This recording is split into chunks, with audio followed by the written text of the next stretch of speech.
Tonight, the Cedi's fairy tale rise struck by a hefty reality check, losing 13% of its value in 3 weeks after the IMF pulled the plug on government's dollar cushion.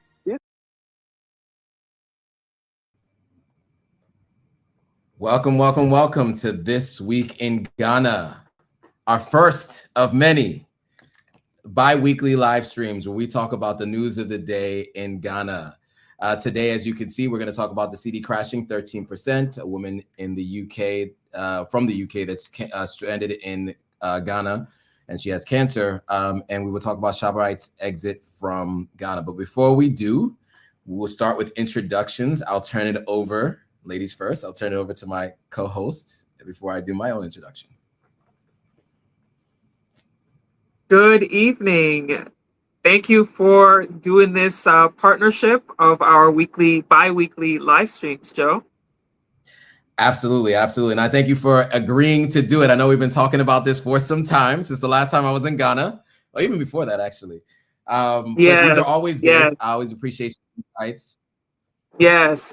Yeah, I always appreciate your insights.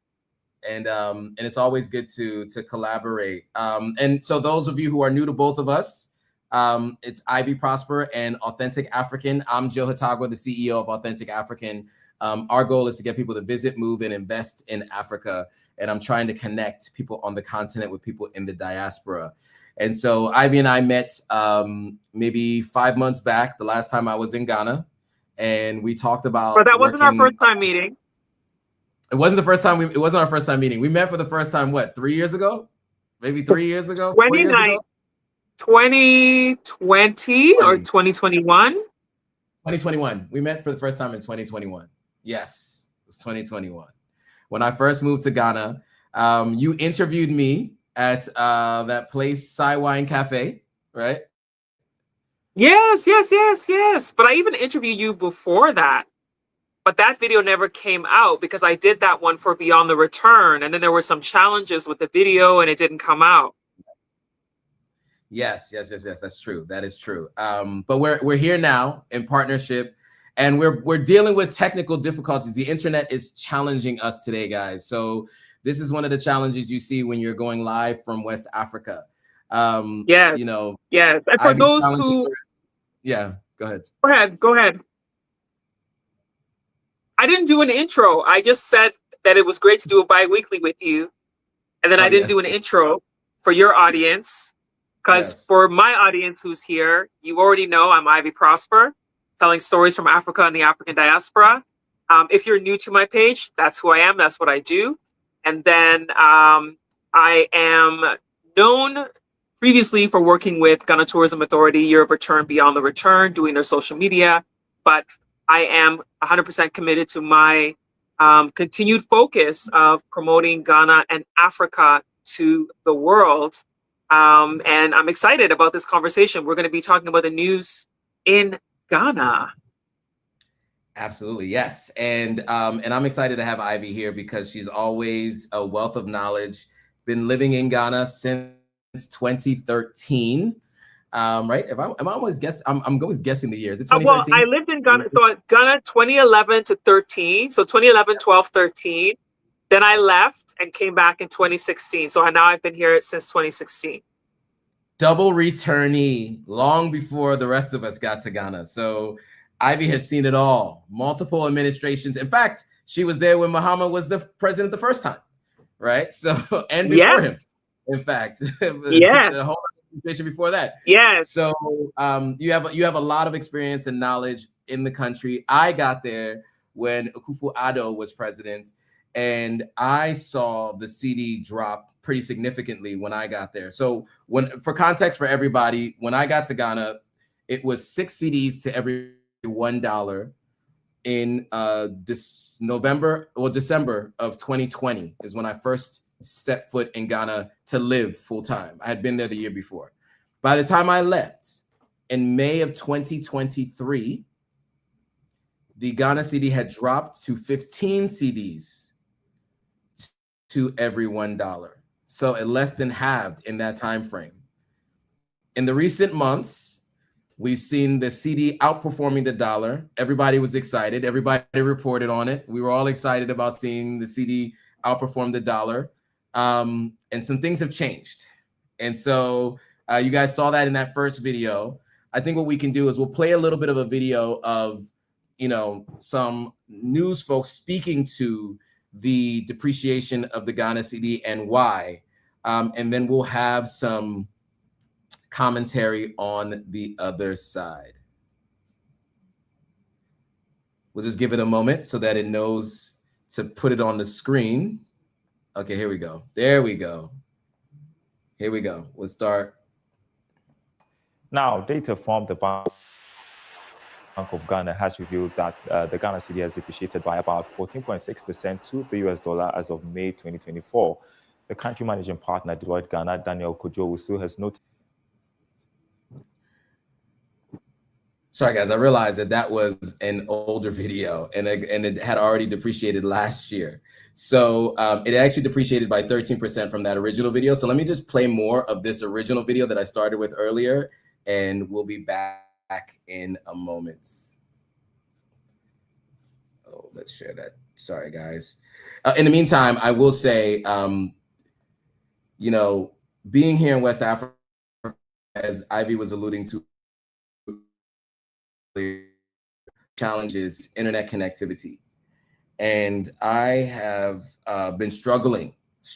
I just paid for the maximum plan, and my connectivity is in and out at best. So bear with us, guys, today. This is going to be a challenge on both sides. It is a challenge because I also had some challenges here using Telecel, my Wi-Fi, and it was completely out before we were going to get online. So then I jumped on my phone to use my MTN network on my phone.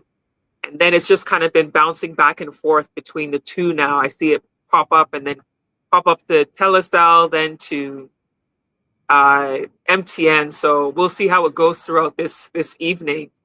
But needless to say, the discussions about the Ghana Cedi has been something that people have been talking about over the last week, especially because of the fact that it was so high and now it's gone down again. So hopefully we can get this clip to play. Fingers crossed. Let's see how it goes. This is also, I will not say this is bad news. It is not really the case of celebrating aggressive strengthening of the currency. I think that the depreciation we are seeing, or the correction that we are seeing, will be more important in aligning with market dynamics. If we did everything right, we expect that on an annual basis, the Cedi will still depreciate by a certain percentage, and I think the Cedi will find its level soon. Tonight, we ask, how will this affect businesses? Stay with us because we'll hear from the business community. My name is Faustina Safo. Top Story, as always, is brought to you by Telecel. All right, well, it's brought to you by Telecel, the same company that Ivy's having challenges with. Well, shout out to Joy.fm. I love the Joy.fm people. I worked with a company that was doing some work with them for a while back, so I appreciate the reporting that they do, television and news, the broader multimedia group umbrella. So shout out to those folks. So Ivy, thoughts? I mean, you like you said, you originally came 2011, left 2013, came back in 2016. So you've seen the dollar to Cedi ratio fluctuate over time. Yeah. It's so interesting because 2011, $1 gave you 2 Ghana Cedis in 2011. Wow. $1 was 2 Ghana Cedis in 2011. So it's just interesting to see where we are now, you know, and the fluctuations over the last few years. So yeah, I've seen huge differences. And with this particular one, I know that Bloomberg, I think it was Bloomberg that reported the 13% drop of the Ghana Cedi and saying that it's now the worst performing currency in the last quarter. So some of the worst performing currencies that, according to the reports by Bloomberg, include the Ethiopian birr, I think it's birr, the Chilean peso, money from Dominican Republic, Botswana, Argentina, and Ghana is at the bottom as being the worst performing in the last quarter with that 13% drop. But then at the same time, we have the Bank of Ghana trying to dispute it. I've heard some people disputing, saying, no, it's not that bad. Kind of trying to say it's an exaggeration of how much it's dropped. And they're averaging the whole year and saying that it's overall performed well. But this particular report is talking about it in the last quarter, which is a huge drop in one quarter, you know? Absolutely. And it was a huge gain in one quarter as well, right? So, I mean, the thing is, when I look at these things, I always look at it like this. If you're going to celebrate the huge gain, then you have to agree with the huge drop, right? I mean, you can't take one and not the other. And yes, that phrase of the worst performing currency, Ghana held that title in 2023 for about 6 months straight, right? Where it just continued to decrease and decline. It doesn't mean it's the worst currency in the world, right? There are other countries that take that crown. It was just the worst performing because its value was dropping over time. And when it happened previously, I think it happened for almost 13 months straight, if I'm not mistaken. Yeah. And so it was an extended period of time. So I think that's why everybody was so excited to see it come back. But it didn't even go back to the levels it was at 2021, right? It just went back to somewhere it was in 2022, thereabouts. So in terms of the impact, I will say, I've mentioned this before. I had a housekeeper in Ghana who I paid based on a dollar rate. So when I first started working with her, I was paying her 700 cedis a month because it was 6 to 7 cedis per dollar. By the time I left, I was paying her about 1,500 cedis, right, per month. When she got a new job, they refused to pay her based on the dollar rate. They paid her the same Cedi rate all the way through. So she came in, and I don't know how much they were paying. I think it was like 700 cedis. And they refused to increase her pay based on the dollar rate. So although the food that she was buying was going up and the Ghana Cedi was depreciating, she was getting paid the same amount. But it wasn't just her. Everybody I worked with at Jumia, this was a complaint that they had. You know, they went to HR and said, will we be able to get our pay changed based on the Ghana Cedi fluctuation? And they were told no. I don't know how much that has changed since then, but at least for that first year when it was declining, those 13 months straight, everybody's salaries remained the same, even though the value of the Ghana Cedi was dropping dramatically. Right. And to make matters worse, there are a lot of folks who have businesses in Ghana now that are charging in dollars, like people who are charging rent in dollars, like my former landlord. So I don't know if you have any other further thoughts on that point before we move on, but I just wanted to bring that to people's attention, how it like impacts real lives of everyday people. Yeah, it's just really interesting because I know that people who are coming with dollars to Ghana, those people are happy to see when the cedi is going down because they see it as their money's going to go further. And then those who live here are like, it's going up and it's going to make it more difficult, you know, with living conditions when the value keeps going up because of the fact that there's a lot of things imported into the country. And then you find people in the markets who are raising prices, and you find even people who they're not really affected by the dollar from whatever it is they do, but then they'll still join in, like group economics. They'll just join in and say, oh, okay, we're raising the prices too because of the dollar. But then also little things like, I remember a person who sells pineapples, and I was like, pineapples grow in Ghana. Why would you be saying that the dollar price is changing against the cedi? And you're going to use that when the pineapples are growing right here in this country from a farm in this country that you've gotten in this country. I don't get it. And the guy was like, oh, well, it's the gas, petrol. We're spending money on gas and to bring it from the farms in the eastern region to bring it to Accra. So we have to add more money because the cost of the gas is more because of the way the cedi is depreciating. And then when you go buy your gas, it's more expensive. And I was like, I never really thought about that, but I guess it makes sense. So it affects lives in every single way. So now it's just a matter of people have to start learning how to plan and how to budget because We know that it's not going to be stable. And then also recently, the Bank of Ghana made an announcement that they want to enforce people to stop charging dollars for things in Ghana. I don't know if you saw that announcement. Bank of Ghana now is enforcing that if you are not officially certified to be charging USD when you're operating your business in Ghana, you can be reprimanded for doing that. You're supposed to only be charging in Ghana cedis.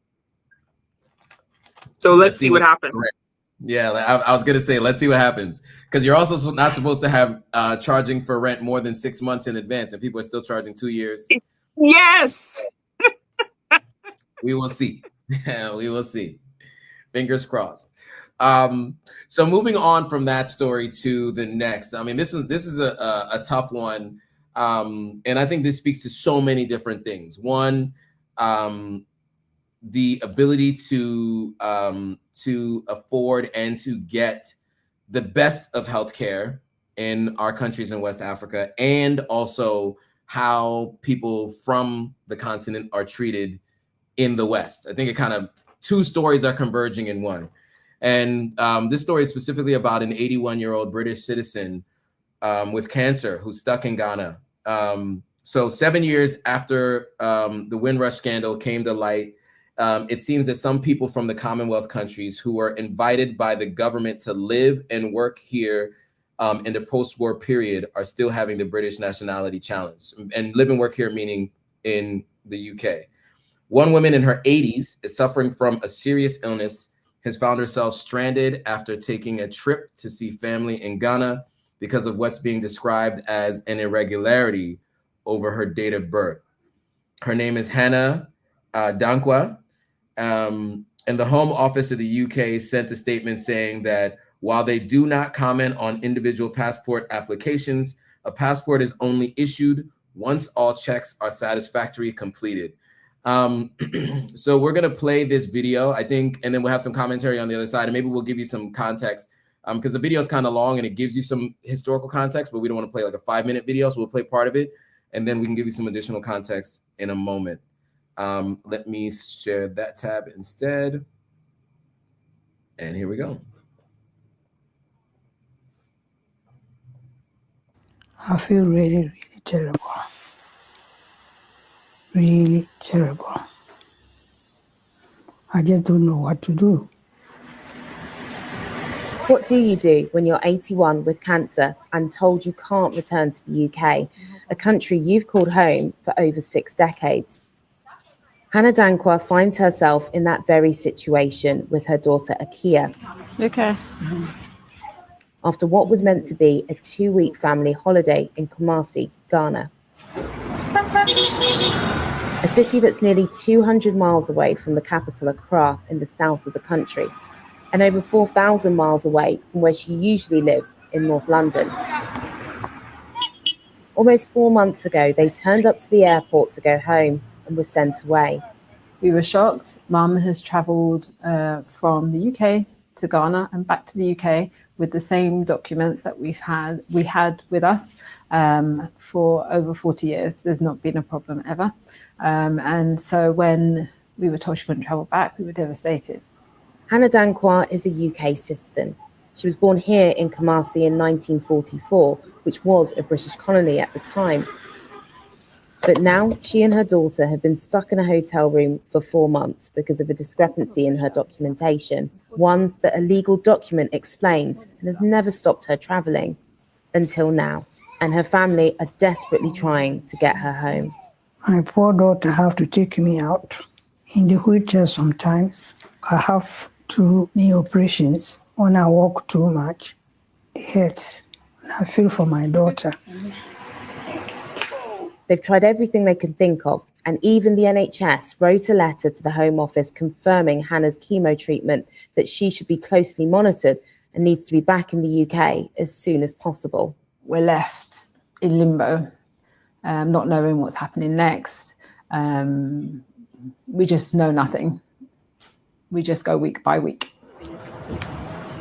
Back in London, I met up with Hannah's other daughter, Anna. They're supported by the charity Justice for Windrush and have been pleading with officials to fast-track a new British passport. It's a job in itself, chasing all of these different... I mean, I know this is really interesting, but copyright, I don't want to play the whole video all the way through.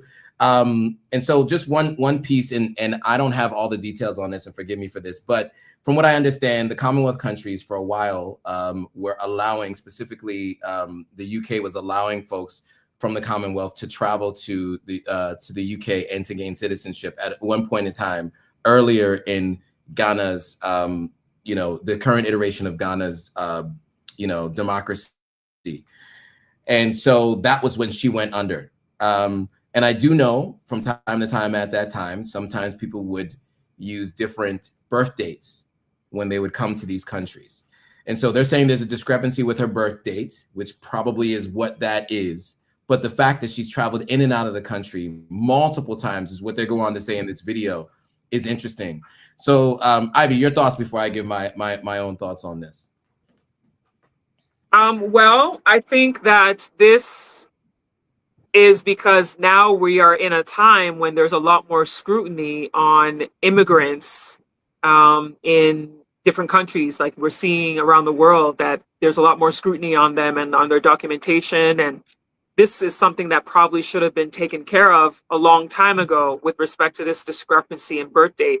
I know people who have discrepancies in their birth dates in other countries. Like I have friends in Canada and in the US who, they were born on a certain date, but then when they immigrated to the new country, a mistake was made in the documentation, and then they just never corrected the documentation. And so it's not an unusual thing to see, but it's something that really should have been corrected, because if people should know that at a point in their life that this could become a problem. And now she's faced with it being a problem at a time when it's critical for her health. I think that this could take a long time, unfortunately, because people who came under that Windrush period, and for those people watching, I think the US people might not be fully aware of the Windrush, when the UK had a lot of people coming from their colonies, as you were saying earlier, to do things like jobs like nurses and, working with their military. Some of them came and fought with the British military and all that stuff. So you have people who came and served the UK, and now those same people, some of them have been sent back, because a lot of them, I've heard stories about documentation issues. There was a person I read about who traveled to Jamaica. This was probably like 3 or 4 years ago. And then she got stuck there and couldn't come back. And subsequently, I think she ended up passing away in Jamaica. And when she was there, she was like, she doesn't really know the country anymore, because she's been gone since she was a baby, because her mother was part of Windrush and took her with her to the UK. So it's a tough one. And I think what it does is it also exposes, because her big fear is the fact that she has healthcare needs. It exposes the fact that she's fearful of being in Ghana because she's afraid she's not going to get good treatment. Yep. Yeah. 100%. And that was the 2 points that I say are converging, right? You have this issue with anti-immigrant sentiment in the West, right? If those of us in the US, we're all too familiar with that. And you're seeing it, and it's been on the rise, and it's been a discussion in the UK for quite some time. And you have advocates who are first generation or second generation, like Nigerians, for example, in the UK, advocating for reduction in all of the immigration, which, by the way, many of their doctors are of African descent and of Asian descent. Same in the United States, by the way. Same in the United States, by the way. A lot of our high functioning roles in the United States are many of them are folks, and people who excel in them are many times immigrants. And so this anti-immigrant sentiment is interesting, because I think it shows an underlying bigotry in some cases, and I think also too, I think it highlights where people have issues with folks. Enemies are created of other people that are more like you than you think, so that you don't think of them as the enemies, right? So the politicians that make you think that it's the immigrants that are your enemy, so that you don't look at them, right? And so if you're always blaming the immigrants, that's where you're going to focus and not on them, right? And you won't vote them out of office, right? You're going to only focus on the immigrants to try to get them out.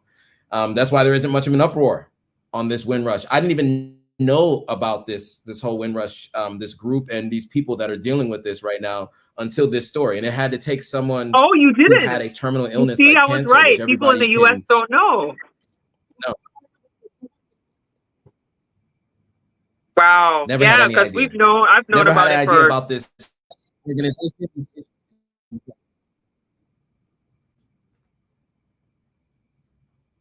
We're having a bit of a delay.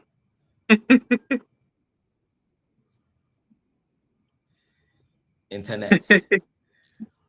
No, but you were saying you knew about it. You knew about it. Somebody in the comments, Colin T, mentioned something about the Windrush scandal. If you want to pop that on the screen, I see Colin T. Oh, yeah. So the Windrush scandal was atrocious. The office also accidentally lost documents of those citizens also. It's terrible. I've heard so many stories about what happened with the Windrush people. Somebody even did a short documentary about it. So yeah, there's a whole slew of people who, some of them are even awaiting deportation, and they're like trying to find ways to fight it. Yeah, that's tough. That's tough. I mean, you know, look, I look, I wish there was a case where we didn't have to feel like we needed to go to the West, right? You know, and that's what we're focused on, right? What Ivy and what I am focused on is trying to get people to get here so that we can get people to feel like you can live the African dream. You don't have to feel like you're living the American dream. Because this speaks to a couple of different things, right? She doesn't feel like she's going to get the adequate health care that she needs, right? And even the health service of the UK cautioned the kind of care that she's going to need. And you could tell by the way this video, the news reporter in this story, the way her daughters are talking, they do not feel like she's going to be able to get the adequate health care that she needs in Ghana. And that's really unfortunate. You know, this is something we talk about with our parents moving back to the continent, or ourselves when we move to the continent.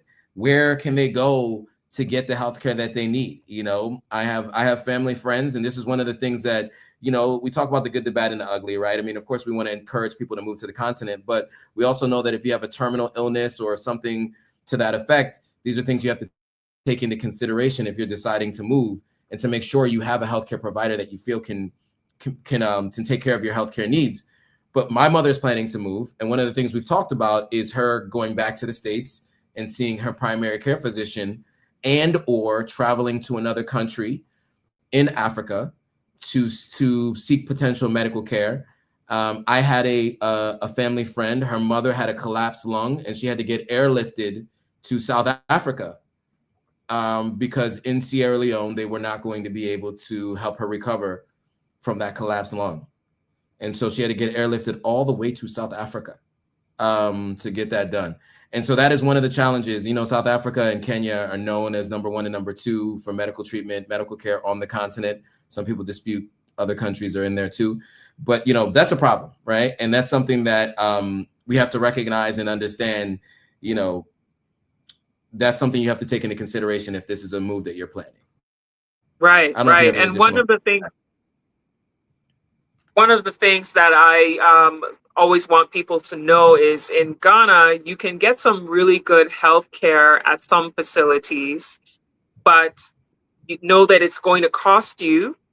And also know that emergency services are not the best. And when I say emergency services, I'm not talking about the emergency room department. I'm talking about in the US, for example, and in Canada, you dial 911 to call an ambulance. You dial 911 And usually within a few minutes, an ambulance is at your door.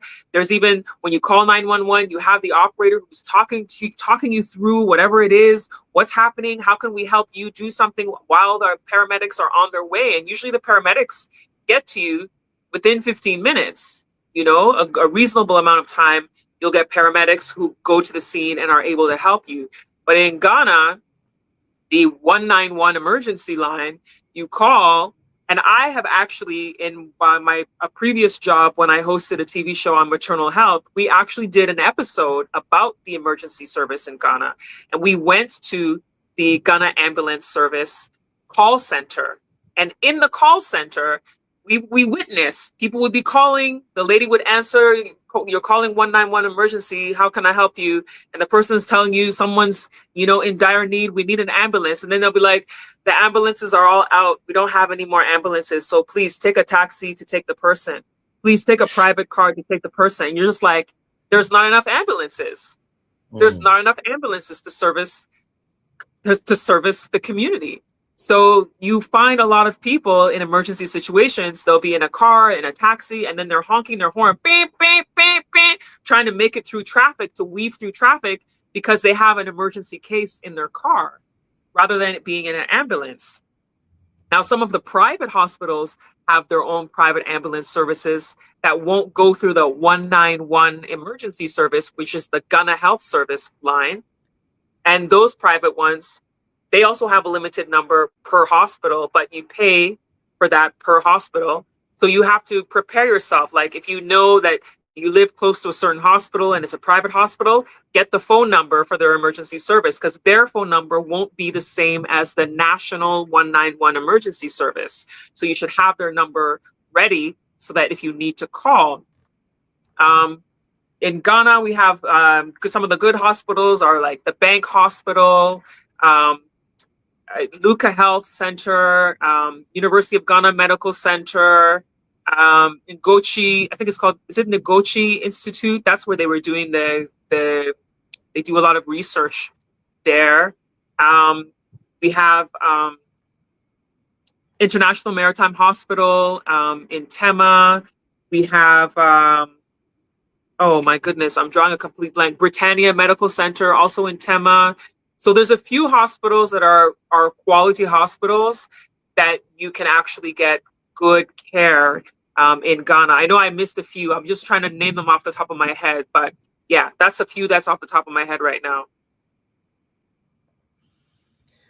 Yeah, that's really helpful and really good insight for people to take into consideration. I had never considered that, but I mean, I guess, you know, there are private hospitals for sure. And that's an option if necessary. So those of you who are considering a move, that's something to think about.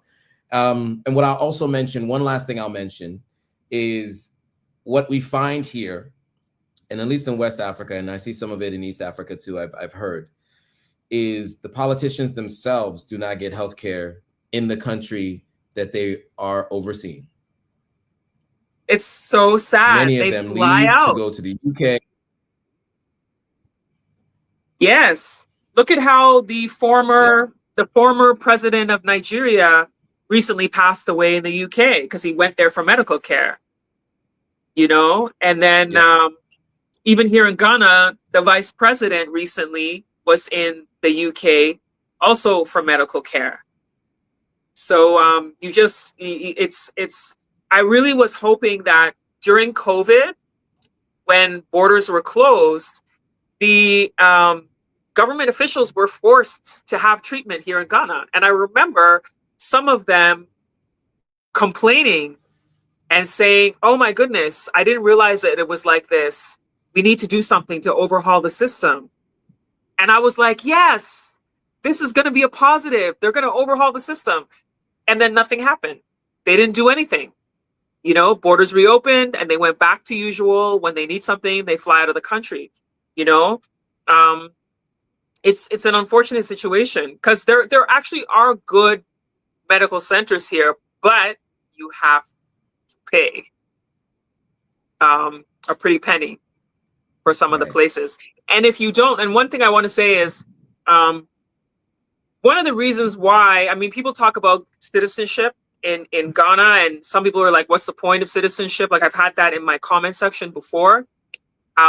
Some people want citizenship so that they can get the rights of citizens. And one of them in the healthcare system, for example, I know somebody who had to get a procedure done at one of the hospitals here.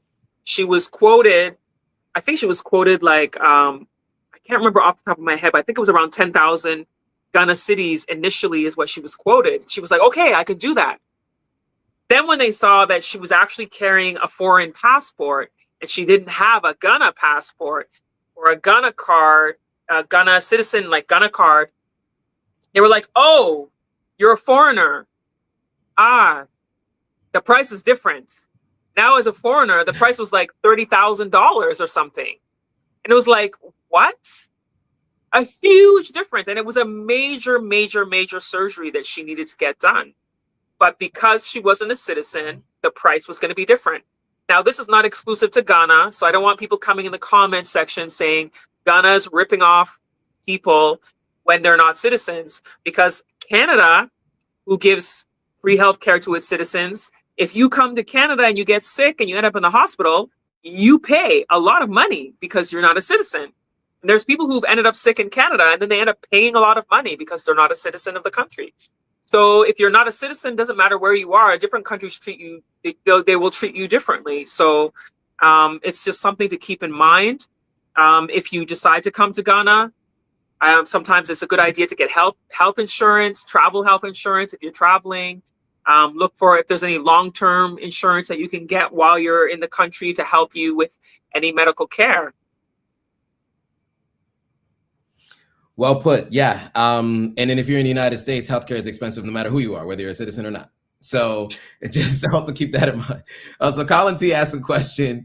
So what incentives could be created to help ensure medical professionals remain in Ghana? We see Ghanaian nurses recruited to come to the UK, London hospitals. That's a good question. I have some thoughts on, at least in terms of improving the medical care in the country. So as Ivy mentioned earlier, during the pandemic, borders were closed. The politicians had to use.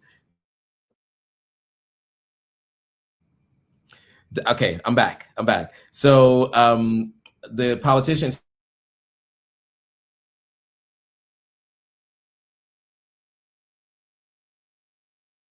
I think he's frozen. Looks like he's frozen. Okay. I think he's frozen. I think you got frozen. Am I back? You're back now. Am I back? Okay. You're back. As you were mentioning, you mentioned that many politicians had to use the healthcare system locally. I think that we all should think, those of us who can vote and those of us who are watching, who plan to go into politics, we should introduce bills that require, anywhere we are in the world, we should introduce bills that require politicians utilize the public system in which they are overseeing. If you are going to run for public office, your children should go to public schools in the district that you're in, and your children should go to the public hospitals. You should have babies in the public hospitals. You should get your health care in the public hospitals. I think if we do that, that completely changes the medical system. If that bill needs to be introduced, and it only is going to work if those of you who are watching that are getting into politics actually introduce a bill like that, and you guys are in the majority and can get it actually pushed through. But that's my thought process. That's what I believe. I think that's good. That's a good idea. I think that's a great idea, because if they knew they had to use the system, they would change the system. And that's it. And this isn't exclusive to West Africa. This is everywhere. So those of you who vote everywhere you are, something to think about. Ballot measures, those kinds of things. There are ways to introduce these kinds of things through petitions and ballot measures and things like that. Just putting that out there as an idea for those of you who may be thinking about making a change in politics, something that I would recommend that you do. So shout out to Molly McCauley. She's having she's not a very happy person in the comments today. So anyway, so moving on to the next story, there's a couple more stories that we have to go through. And this one in particular is mentioning that Ghana deploys troops to the Burkina Faso border after a deadly attack and terror threat. Now, this was a little while back. And so actually, no, sorry. Let me take that back. Sorry. Over 13,000 Ghanaians were displaced abroad. Community struggle, safe return. So this was a story where over 13,000 Ghanaians have fled to Côte d'Ivoire and other neighboring countries. There are about 12 to 14 communities in our neighboring countries holding 13,000 people. What is difficult now is how to return back to the country of Ghana. We've had an incident of shooting violence in the past 5 days. So let's play this video, a portion of this video, and then we'll come back with some commentary on the other side. Now, we're being told now that we have over 13,000 Ghanaians who are living as refugees in Côte d'Ivoire and Burkina Faso, correct? Yes, it's correct. So do you have an idea of how they're living? What's going on? Where are they being camped now? How are they faring? Yes, thank you very much for the opportunity. They are doing well. And in many of the camps across the Ghana-Côte d'Ivoire border, people are found there. There's a community right across the border. It is called Vonkore. That is the main camp that is hosting many of these displaced persons that have sought refuge at the Côte d'Ivoire part of the border. We have other communities along the Black Vulture in that lane that are also hosting some of these displaced persons. We are told that there are about 12 or so, or 13 or so communities that are hosting these displaced persons along that border. So what we in NADMO are doing is to try to identify these communities and to see how we could access them. My regional minister did make an attempt, and he was able, with the team, RESEC, they were able to visit about 8 of such communities along the Black Volta, but they couldn't attend to all. I think we'll leave it there for now. So I know that there was another story too that I feel like is related with the Ghana deploying troops to the Burkina border after a deadly attack and terror threat. I'm not sure if that what led to the displacement of these people. I feel like that was the issue, right? So, I mean, do you want to give some context to this story first, and then I'll give my thoughts after, actually? So this particular story is actually a land dispute, is Right. what I read. I had read Yes. that these were communal clashes that happened because of some land disputes in some communities. There's a village near the Ghana-Ivory Coast border in the northern part of Ghana, and there was an escalating dispute. And so there was conflict, I guess, with the local chief regarding a piece of land. And then there was like a private developer. And then the community were saying that they did not consent to this developer coming to access this land to build something. So the people became frustrated, and then there was all kinds of uproar and upheaval, and then it ended up becoming violent. And then that's what I read is what happened. And so there's actually a total of what I read was it was like between 30 to 50,000 people who actually were displaced from their homes as a result.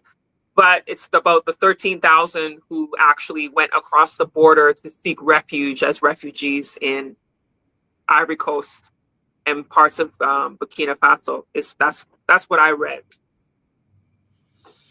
Yeah, and I mean, land disputes are interesting because it's one of those things that those of us who mean well also we're starting to see are taking part in some of these land dispute issues, right? So as we want folks to come to the continent, and that's what we are encouraging, and folks are also doing it on their own, what we're finding is that folks are not following the proper protocols, and there are challenges sometimes with people taking on land that might be in dispute. This particular case, it ended up displacing so many people, and it's so sad. I mean, up to 50,000 people, and 13,000 people have actually left the country. That is a problem. And so I hope it gets solved soon. They're looking to try to repatriate some of these folks. It looks like that's what they're working on. These people are in these camps. You know, they're living like refugees in other countries right now. And that's just not something that we want to be seeing at all in the world. But that's not something we expected to see in Ghana either. So, you know, we'll be watching this closely and keep you guys posted as we hear more. Yeah, so, okay, so moving on to the last story. One of my favorite places to shop when I first came to Ghana was a shop called Shoprite. They have exited Ghana. Now, this is a South African company, but they've decided to exit Ghana and a couple of other countries. I went to Shoprite for the first time in 2019, year of return. We went to Accra Mall, and we went to the Shoprite, and we went grocery shopping.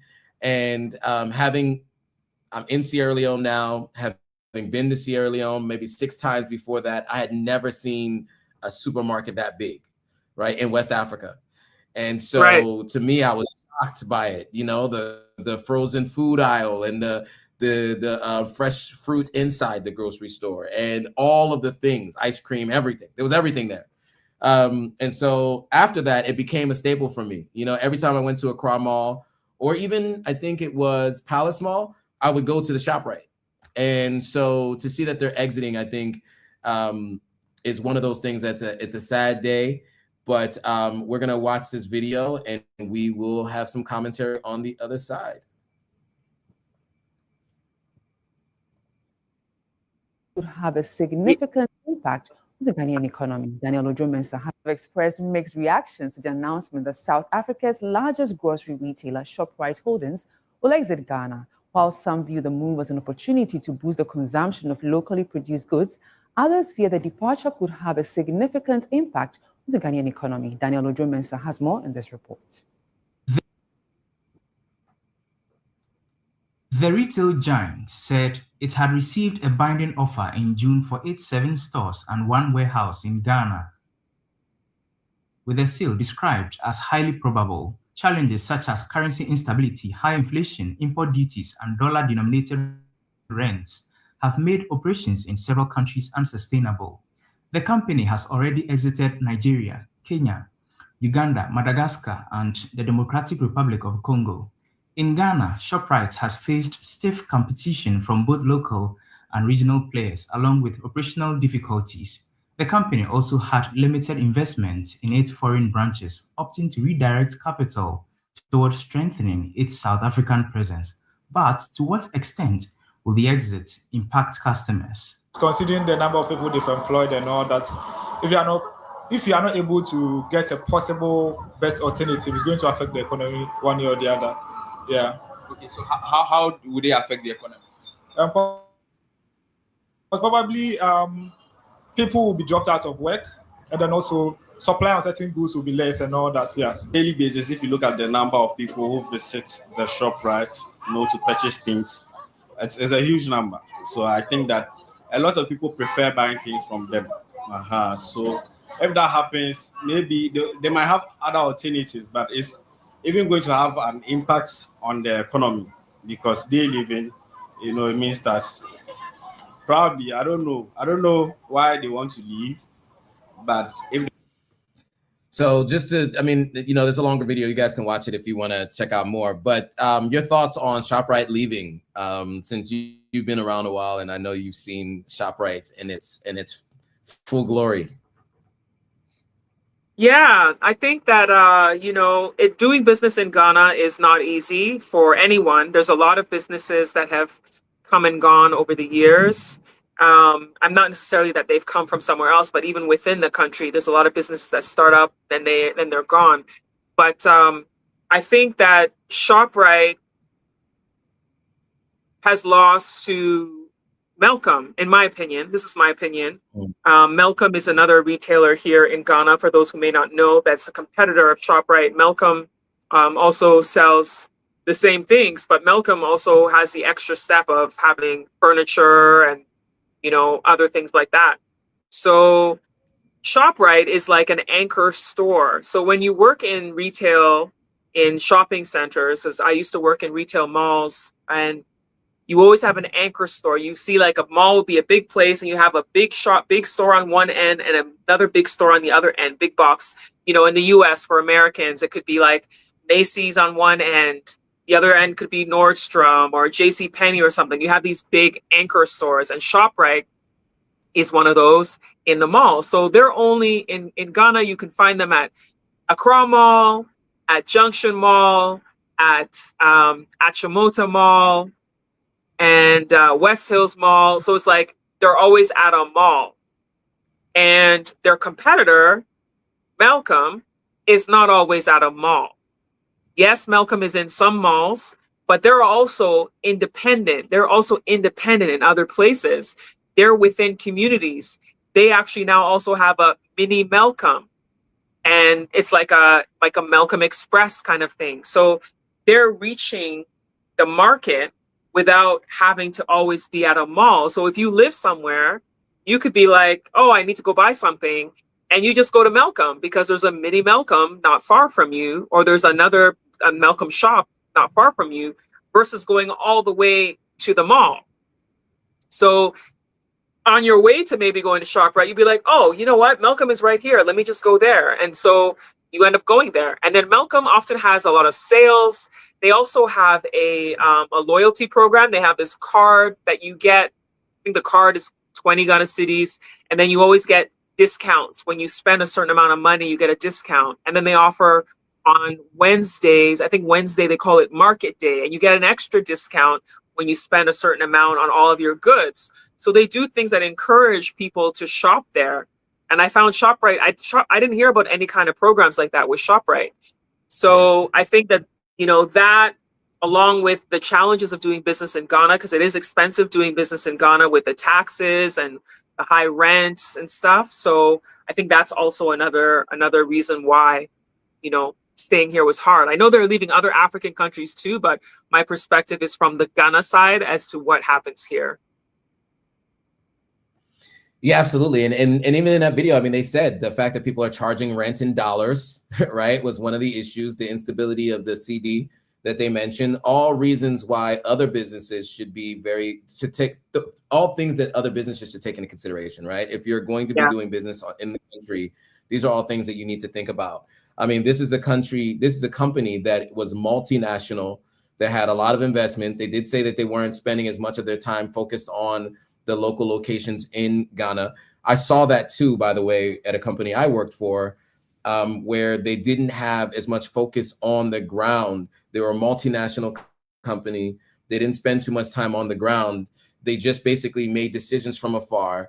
And each country is different. You have to know the market very well. Malcolm knows its market. It's clear that in fact, even though I mentioned how much I liked ShopRite, most of the furniture that I had in my apartment in Ghana, if you guys watched that video, was from Malcolm. Two of my beds were from Malcolm. All of my my furniture, like my washing machine, was from Malcolm. My refrigerator was from Malcolm. You know, I bought a good number of my appliances and furniture from Malcolm because, as you mentioned, the prices were affordable. The locations were perfect. The location was, you know, right there on Labadi Beach Road. And I was living in Chado, so it was like a 5-minute drive, right, from where I was. Yeah. And the friends who live in East Legon Hills, there's a Malcolm right before you enter East Legon Hills. It's like right there. And so, yeah, you're right. The locations are everything. And they did a great job of not connecting themselves to just being at the malls, but actually having standalone locations in all those different places around Accra. Yeah, and also I think that in understanding the market, they had a lot of local products, whereas ShopRite, most of the stuff comes from South Africa. So they're importing. They're always having to import a lot of the goods because that's one of the things that I liked about Shoprite was getting some South African products. But if you have too much of that, that can actually also hurt your business. I'll give you an example. In Canada, and people in North America will understand this one, is Walmart. Walmart is in Canada and Walmart is in the United States, and it's an American company. And so I remember when Walmart was coming to Canada for the first time, people were actually protesting. People were out with picket signs saying, we don't want this American company. They didn't want Walmart coming. But Walmart ended up coming. And the way they won over Canadians was by having made in Canada products in the Walmart stores. Even though they would have some of the American stuff, they would have a lot of stuff that was made in Canada product to say proudly Canadian, proudly made in Canada. And you see the tag on it, made in Canada. And then Canadians started to warm up. And now it's like, that's their place, as if it's a Canadian company. It's Walmart. But if Shoprite could have done more of having local products, I think they could have done a little bit better, because then they also wouldn't have spent as much money having to import their goods from South Africa all the time. They could have had, you know, a lot more made in Ghana goods alongside the South African stuff too, because it's always a novelty to get something from other African countries. But I think they should have had a healthy balance, in my opinion. Agreed. I think I have nothing more to add on that front. I mean, I think that's it. And for those of you who are thinking about business in Ghana, right? These are all things you should be paying attention to, right? And this is partly why we wanted to do this live stream. You know, look, there are two different types of videos you see online today when it talks about moving to Africa in general, but specifically Ghana. You have both extremes. You have folks that are saying how bad it is, and then you have folks saying how great it is through rose-colored glasses. And what you have is either it deters folks from coming, or you have folks that come with the wrong impression and then end up leaving right away. And so I think what's important is that we try to make sure you guys understand the news of the day, and we make sure that it's relatable so you understand that if you plan to move, these are the things that you should be thinking about. So for those of you thinking that, you know, the news is negative, it's not. We're just making sure you understand what's happening in country. And these are just important things to know. These are important things to know. I don't know if you have anything else to add to that. No, I just want to see on the screen the people in the comments, what people in the comments are saying about Shoprite. I see people saying that they shopped at Shoprite and it's a, you know, place that people like, you know. I had those up earlier. Then I missed it. I was busy talking. But you know, some few folks that really enjoyed Shoprite, they really liked it a lot. While I was in Ghana, I shopped at both, but Malcolm was more affordable and is a one-stop shop. Yeah. Absolutely. Yeah. No, I don't have anything else to add. Okay. Yeah. And look, we're at the hour. I want to thank you guys all for joining. You know, we will continue to bring you these stories every other week. That's our goal. And so this was the inaugural this week in Ghana. We plan to do more of these and bring you guys the news of the day from Ghana so that you guys are aware and you're informed, right? So yeah, I want to thank everybody who's watched so far. If you haven't already, if you're from my side, head over and subscribe to Ivy Prosper on YouTube. Her link is in the description. And then, of course, those of you from Ivy's side, please come over and subscribe. Come over and subscribe to Authentic African. Yes. Absolutely. And follow us on all platforms. We're everywhere. You know, so you'll be able to find us. The names are easy. Ivy Prosper is easy to find. Authentic African's easy to find. So you can just search for those two and you'll find it. And thank you guys for watching. Thank you those who join regularly. Appreciate you all. And make sure, a couple ways you can support the channel, guys. Share, like, and comment. That's all free. And if you want to support the channel in other ways, I saw that Ivy put something in the comments. You can check out Ivy's link there in the comments there, the live comments. And yeah, if you want to support my channel too, you can just go in the link in all the descriptions. You'll find ways to support. But we want to thank you guys all for watching so far, all the way to the end. Come back in 2 weeks to watch us again, or come back next week. Well, I'll be here by myself on the live, and I'll be in Ghana next time I go live. So I'll see you when you're in Ghana too. You will, yes. We will be hanging out. And I have a video with Ivy that I recorded. It just got edited, and it will be posted in a couple of weeks. So we're gonna hear Ivy's story as to why. I forgot all about that. When was that? Yeah. It's coming. It was in May. It was in May when I was there in May. I totally forgot. I totally forgot about that. Yes, we did it at a podcast studio, Jumbo Studios. That's right. That's right. That's right. Tato. And then somebody was saying something to you. What was they? I did a live on my phone, and then somebody was commenting about how many subscribers you have or something. Oh yeah, that person. The hate is real, but you know that's how you know you're doing something right. That's how you know you're doing something right. But yeah, so I'm excited to be sharing this. Ivy Okemute, she's from Okemute from Nigeria is inviting you to Abuja. Oh, thank you for the invitation. By the way, I'm planning to go to Abuja sometime in the near future. I got to get back to Lagos first. But it's a goal of mine. I hear so many good things about Abuja. So we'll be doing live streams from Nigeria in 2026, Kenya.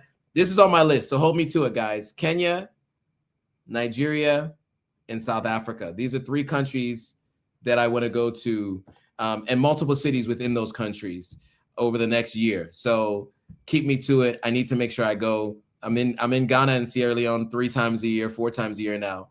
Ideally, I can start getting to other parts of the continent as well. So I'm going to try to do that as much as I can. This has been great. This has been great. Thank you, everybody, for watching. Thank you, guys. Bye.